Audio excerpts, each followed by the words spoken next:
Hi, everyone. My name's Erin Bigley, and I'm AllianceBernstein's Chief Responsibility Officer. Today, we're celebrating Earth Day.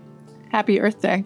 My name is Sara Rosner, and I'm AB's Director of Environmental Research and Engagement. This year's Earth Day theme is Planet versus Plastics.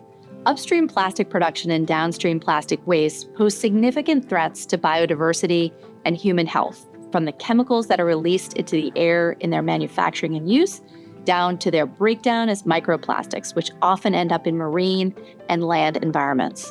Within our portfolio companies, issues stemming from plastic production and pollution can pose material risks and potential opportunities in packaging innovation. One way we evaluate these risks is through our PRISM platform, which our fixed income team uses to score companies on ESG metrics. PRISM integrates material packaging waste and recycling considerations into our assessment of a credit.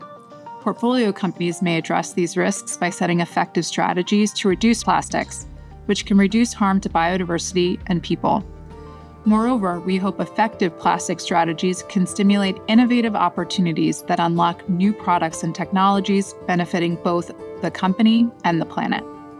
Two additional environmental factors that have come to the forefront of investors' minds over the last 2 years are climate change and biodiversity. At AB, we believe these two factors can present material investment risks and opportunities, which we incorporate into our investment process to drive better outcomes for our clients.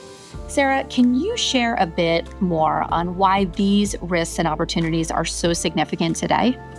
The global climate is changing, and that change creates physical risks, such as increased hurricanes and floods that can affect assets, and transition risks, often in the form of regulatory requirements or even consumer preferences.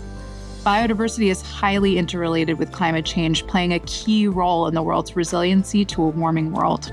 Sara, biodiversity is getting a lot of attention lately. Can you clarify what we mean when we talk about biodiversity? Absolutely. Biodiversity is the variability among all living organisms and the various ecological complexes that they comprise. The loss of plants and animals can inhibit nature's ability to sustain life and reduce ecosystem services like water filtration that ultimately allow society and the global economy to thrive.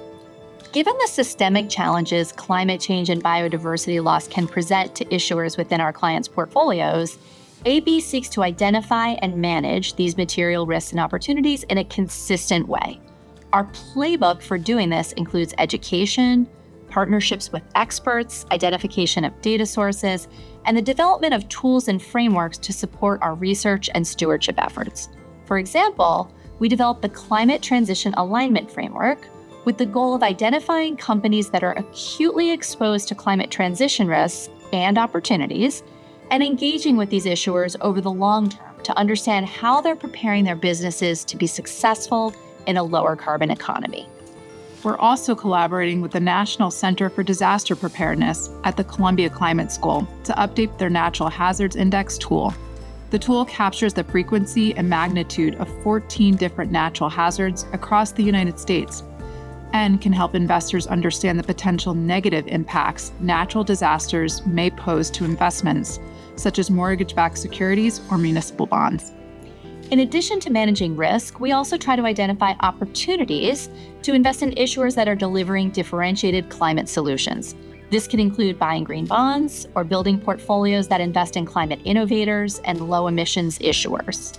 When it comes to addressing biodiversity and nature-related risks and opportunities, we are following a similar playbook as we do for climate.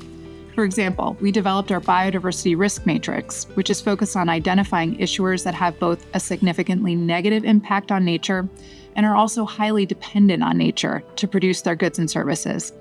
With this information, we can engage with issuers over time to improve disclosure and develop and implement best practices to managing material risks and opportunities that can affect the investments we manage on behalf of clients. To end on a more positive note, research shows that addressing biodiversity loss is key to addressing the climate crisis. For example, nature-based solutions can both sequester carbon and adapt regions to climate change, and also increase biodiversity in regions where these solutions are implemented. An example of this includes restoring wetlands or mangrove forests on coastlines for severe weather protection and carbon sequestration. If nations are looking to meet the 1.5 degrees Celsius by 2050 goal of the Paris Agreement, maintaining the ecosystem services provided by natural capital is important. Under every limited warming scenario, the world needs its oceans, forests, wetlands, grasslands, and other biomes to continue sequestering and storing carbon for the foreseeable future. As active investors, it's our duty to manage the material risks and opportunities stemming from biodiversity and climate change to support the long-term success of our clients' investments. Addressing these factors effectively can generate enhanced risk-adjusted returns while also helping the planet thrive over the long term. Happy Earth Day!